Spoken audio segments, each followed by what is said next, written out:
Il y a quatre éléments à retenir sur le Bitcoin. La première chose, c'est la date de 2008. Donc, comme on vient de voir, c'est la crise financière. Bitcoin est une réaction à la crise de 2008. C'est une réaction au sauvetage des banques par le contribuable. Donc, c'est né après la crise financière. Ça a été créé par Satoshi Nakamoto.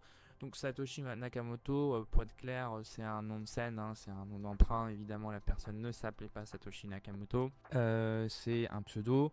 Et aujourd'hui, il y a un consensus pour dire qu'en gros, c'est un groupe d'experts qui a travaillé sur le sujet de Bitcoin et que Satoshi Nakamoto était en fait le leader de ce groupe. Ce qui est à retenir aussi, qui est important, c'est que Satoshi, après avoir lancé le projet et après avoir généré le premier bloc, s'est retiré du projet et n'a jamais dépensé ses bitcoins.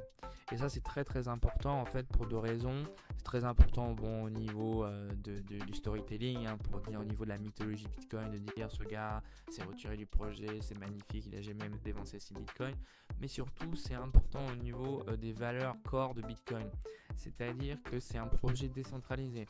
Donc comme c'est un projet décentralisé, ça n'est pas dépendant d'une personne. Il n'y a pas de personne à la tête de Bitcoin. C'est un projet qui vit par lui-même. Contrairement à d'autres projets comme Ethereum qui dépendent de leur fondateur, Vitalik Buterin en l'occurrence. Bitcoin, lui, ne dépend pas de son fondateur.